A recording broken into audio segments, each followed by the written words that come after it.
This is Pet Life Radio. Let's talk pets.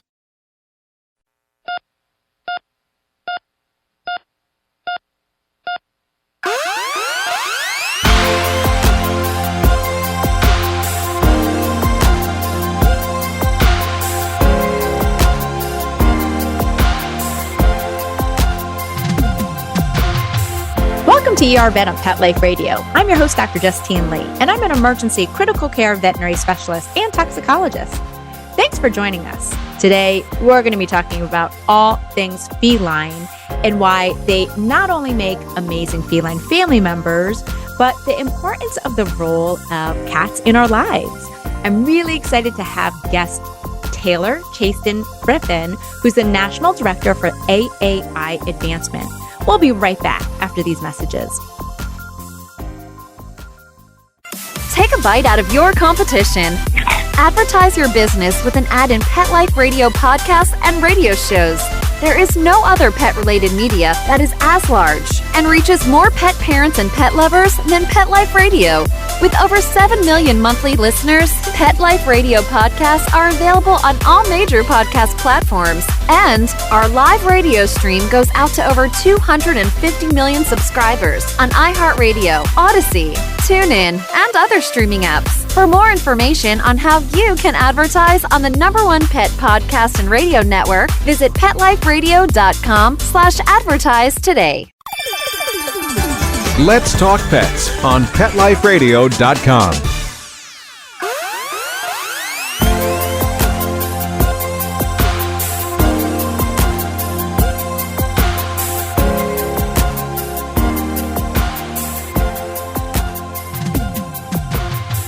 Welcome back to ER Vet on Pet Life Radio. I'm so excited to have Taylor on with us, and today we're going to be talking about all things feline. So Taylor, first of all, thank you so much for joining us for today's Pet Life Radio ER Vet episode. Yes, thanks so much for having me. Well, I just wanted to, first of all, have you introduce yourself so our dog and cat owners out there know who you are, a little bit of background about what you do, and what AAI Advancement is. Yeah, so at the very heart of it, I'm a pet lover. I have a background as a dog trainer, a mental health counselor, and my goal was to bring therapy animals into practice with me. I realized it was a kind of unregulated space, so went on to obtain my doctorate studying the human-animal bond to advocate for this field that we call AAI, or Animal-Assisted Interventions, really just the fancy term for anything having to do with therapy animals. All right. Well, first of all, I just wanted to thank you for all that you do, because the role that animals play with therapy is so key, whether or not that's visiting senior centers or hospitals. And I know that I used to volunteer when I was a veterinary student and bring my own pet into the Ronald McDonald House just to let some children have just, a little break from the experiences they were going through. And I knew it was really well appreciated. So first of all, thanks for all that you do. What I wanted to talk to you about is some new research exploring the cat-human bond through the impact of therapy animals. And, I know that Cat Person and Pet Partners recently released a study and some research findings that they found, and it basically supported the benefits of time spent with cats. Now, obviously, as a veterinarian, as a cat owner, as a dog owner, I already know this. But first of all, do you mind just telling me what this study was about and why it was needed? Yeah, so we were so fortunate at Pet Partners. We're an international therapy animal organization, and we were approached by Cat Person last year, and they said, we want to understand more about the cat-human bond. We can't find much research. And we said, you're not alone. It's understudied for some reason. There's so many people who love cats, but not much research to support, to help us understand this bond we share with them. And at Pet Partners, we're unique in the fact that we have therapy cats. We register cats who enjoy going out in their community and sharing love with their owners. And so we started on this journey of talking to our therapy cat handlers about their relationships with their cats, about the work that they do, about what they love about cats. And it just turned out into this really robust finding that really speaks to the fact that we've just scratched the surface, if you will, in understanding what cats can do for us. It's so interesting. I hate to say this, but even in the veterinary field, a lot of the research, it almost seems like 2/3 of the research is dog focused. a smaller percentage is cat focused. And I will say that's changed in the past decade because there's more organizations doing more feline research, but so important that we have that information. Now, what exactly does it mean for a cat to have obtained the title of therapy cat? So a cat who's a therapy cat at the core is a pet. And so these therapy cat handlers are people who have recognized in their cats the affinity for meeting new people, that like leaving the home and are somewhat resilient, confident. And so they go through the process with their handler to become a registered therapy cat team. This means the handler takes some education on best practices. They go through a mock evaluation to obtain that therapy animal title. And then they go out and visit wherever in the community they feel called to share their love and where is a good fit for the cat. So we have teams who go to senior living communities, to hospitals, domestic violence shelters, schools, you name it. There are therapy cats in a lot of different settings. Wonderful. Thank you so much. Now, first, I know the study looked at the relationships people share with their pet cats. What were some of the most impressive findings that you found in this study? Well, it might not be too surprising to people who share their lives with cats, but it was quite interesting to see the level at which people talk about their cat being an important source of comfort and connection in their life. This really came up when people were talking about the COVID pandemic and how cats were just this crucial lifeline that helped with social isolation and loneliness. We asked even questions about the burden of pet care, because I think sometimes we forget that though we love animals, there's costs, there's parts of having an animal in our life we have to think proactively about. But our handler said they do not see having a cat at all as a burden. They often talked about how cats are, in their perception, easier to own than some other animals. So they had a lot to say about just how wonderful it was to have cats in their lives and them being just a safe place for play and connection that we don't often have as readily available, even in human relationships. You know, I'm so glad you brought this up. On a side note, when I got married, my husband grew up in a tiny town farming community in Minnesota and was very anti-cat. And I always say when people, especially males, are anti-cat, it's mostly because they've never had exposure, right? Or they've had very atypical exposure. They're used to like barn cats or things like that. And he slowly became really bonded to my two cats. And when they passed away, in a late stage of their life because of cancer, I remember thinking and saying to him, you know, I'm not going to get cats for right now. And he said, oh, actually, I really want a cat. So he did a total 180 and we ended up getting our one cat who is a rescue, who was found on the streets of Minneapolis. And she is the best cat I've ever had. And it was actually his birthday gift. So like I always say, people who are not cat people, they just truly haven't been exposed to a cat, right? Yeah. So you know, just looking at some of your survey findings, and we'll make sure to include this link in the notes, and it's at petpartners.org, where you can find some of the exploring the cat human bond information. But like you can see from the study results, people strongly agree that my cat is my best friend. My cat enriches my everyday life. My home would feel empty without my cat. You know, I think all cat owners know this, all veterinary professionals know this. But it was so good just to see the tangible data out there. And again, a huge mental lifesaver or potentially a lifesaver for people during COVID. And that's why we in the animal rescue field, in the veterinary field, saw such a huge spike in adoptions during COVID, just because we really, really needed that companionship. Now, what did you learn about how therapy cats can impact their communities?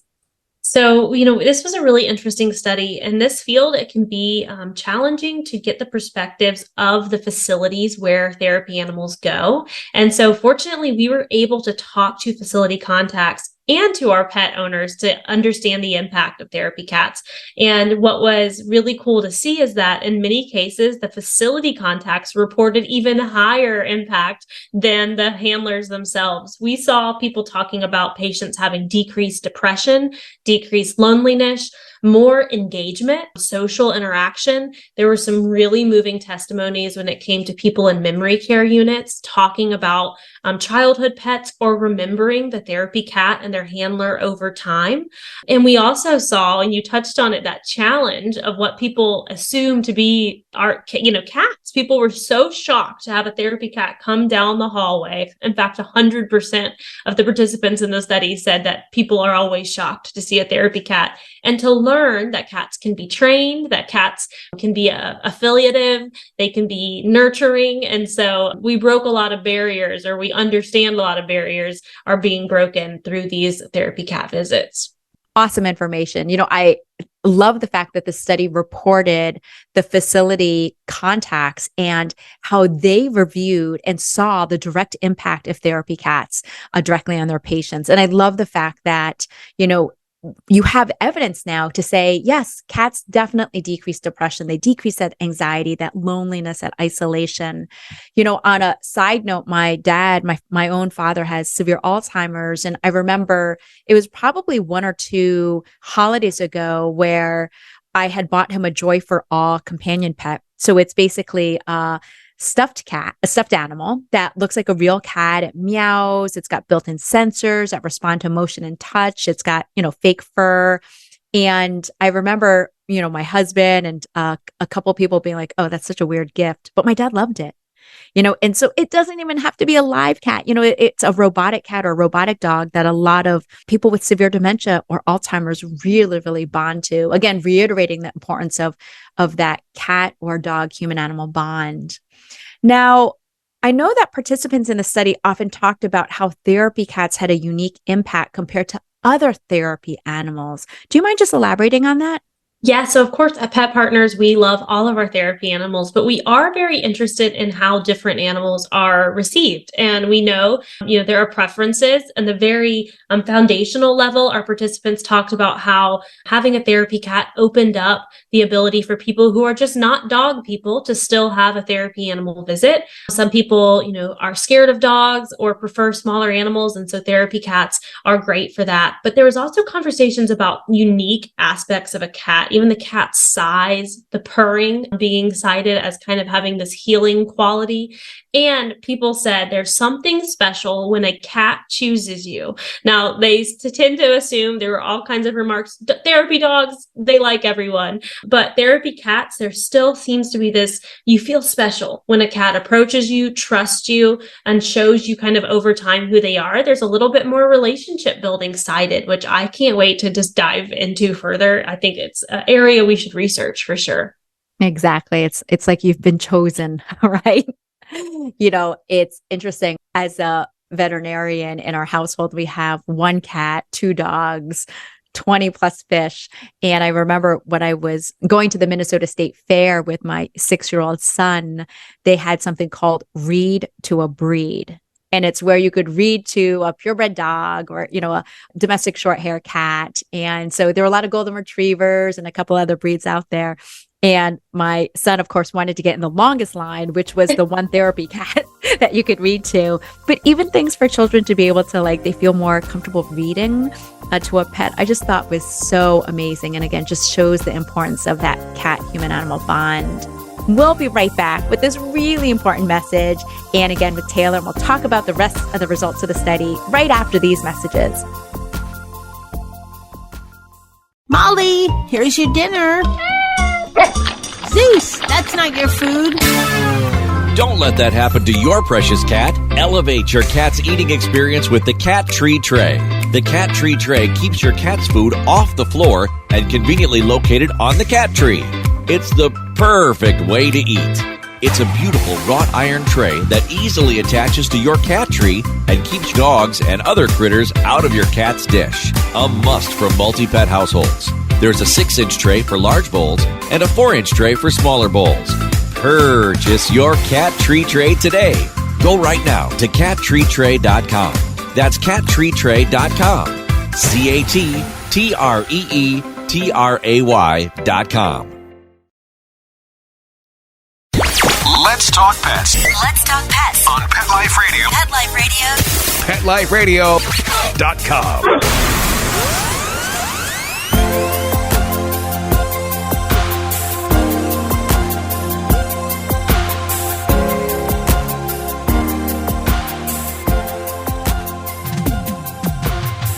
Welcome back to ER Vet on Pet Life Radio. Today, we're talking with Taylor, and we're talking about some amazing research that has been done, and it's called Exploring the Cat-Human Bond. And this was a study that was done between cat person and also pet partners, and we've been talking with Taylor about what everyone who has a cat already knows, how amazing cats are. Now, one of the themes uncovered in the research explored the stereotypes people have about cats, like my husband. How were those challenged in this study? That was the most overwhelming finding in this study, is that just over and over again, people said, I didn't know a cat could do this. I didn't know a cat could enjoy this. We train our handlers to be very proactive. These are not just cats that tolerate being a therapy animal. We're looking for active signs of enjoyment, and even what it means to be a cat person. So a lot of participants will say to our handlers, in the beginning, I don't really want to visit with a cat. I don't like cats. And then they say, over time, they kind of watch the cat visit. They come in, they have the cat in their lap, and at the end, I love cats. I want a cat of my own. And so this exposure to therapy cats challenged people's, preconceived notions about what all cats were like, and also challenged what it means to be a cat person. All right. So what's the next step? How can we keep up the momentum from what was learned through the study? Well, again, 100% of our participants said there's a need for more therapy cats in their area. Once they get into these facilities and they see how impactful it is, they simply cannot keep up with the demand. So they made a clear call that if you have a cat, consider, could they do this work? Do they like meeting new people? How do they handle travel? We have some resources available at petpartners.org to walk people through that journey, but we really need more cat owners to think about becoming therapy cat teams and, bringing this difference to more people in their communities. Just that awareness that cats can be therapy cats, and we have a process to walk people through that. Exactly. And not only do you get better veterinary karma, but again, so much goodwill that's done by it. And for people who do have cats, what I thought was really interesting in the survey was that when it comes to therapy cats, it's not like a certain breed. The majority of the cats, over half of the therapy cats, were adopted from a rescue group or humane society. They weren't necessarily bred for this, right? Most of the cats were 6 years of age or older. Interestingly enough, there were more male neutered cats, 65% versus 35% of spayed females. And any veterinary professional will tell you calicos and torties don't like leaving the house. So I'm sure it's related to torties and calicos are always female because of the sex link, but I wonder if it's because of that. And, interesting enough, most of the cats had lived with their cat owners for 5 years or more. And I loved how half of the cats that were used as therapy cats were domestic short hair. And that's what we often kind of call like the mixed American cat, followed by American short hair, American long hair, Maine Coon, Russian blue, Ragdoll, and Persian. So it doesn't have to be a purpose-bred cat, which is pretty rare. It could be any cat, right? So when in doubt, know that your cat could be a therapy cat. The last question I wanted to ask you, Taylor, is how does one go about? Is there an application process? What are some next steps for those listeners who have amazing cats that fit some of these categories if they want to get involved? What do they do? Look into therapy animal organizations in your area. Pet Partners does have an international presence, and you can check us out at petpartners.org. You're going to want to look for a therapy animal organization that first educates you as the handler. So at Pet Partners, we have an online course available that walks you through kind of expectations, best practices. Then you'll go through a process of scheduling an evaluation. This is like a mock visit where a licensed evaluator helps to determine, is your cat a good fit? Will they really thrive? And we're really looking for handlers who are going to be their cat's advocate. So we're not looking for robotic animals who respond perfectly to every cue. We're looking for animals that have a great bond with their owner and enjoy going out and interacting. From there, we'll have a note from your veterinarian, and you'll then be with us for 2 years before your reevaluation, and we cover you with liability insurance, help you get ready to go out and visit in your communities. Wonderful. Thank you so much. I also just wanted to add the little veterinary plug. When in doubt, I would say as a veterinary specialist, because the rare risk of zoonotic diseases, that's diseases that can spread from humans to animals or animals to humans, you always want to make sure that your cat is healthy. So that's one of the reasons why we often don't see therapy kittens, because sometimes they can carry ringworm, which can spread to people. We want to make sure they're ideally indoor so they're not exposed to fleas and ticks and things that can be brought into some of these areas. So when in doubt, check with your vet, check with these amazing resources. Taylor, thank you so much for some fantastic information. I always love more feline positive news that's out there, and love the fact that we already know as cat owners that the cat-human animal bond is so important, but knowing that we can use them more as therapy cats. And for those of you guys who are interested, you can find this study at petpartners.org, and it's right on the homepage. So you can download the white paper, which will take you to exploring the cat-human bond. Taylor, thank you so much. Any last tips you want to leave with us? Well, thank you for having me. And just if you have a cat or know a cat who would be a good fit, we really need your help. So we hope you'll join in on the AAI journey. Wonderful. Thank you so much. Well, that brings us to the end of today's show. Thank you so much, Taylor, again, for joining us and for the awesome study. We absolutely love it. We also want to thank Mark Winter, our producer, for making this show possible. Find me at drjustinelee.com, on Facebook or Instagram at Dr. Justine Lee, or email me your pet questions at drjustine@petliferadio.com. With that, we're out of time. And again, Taylor, a huge thank you for all that you do. See you at the next episode. Let's Talk Pets, every week on demand, only on PetLifeRadio.com.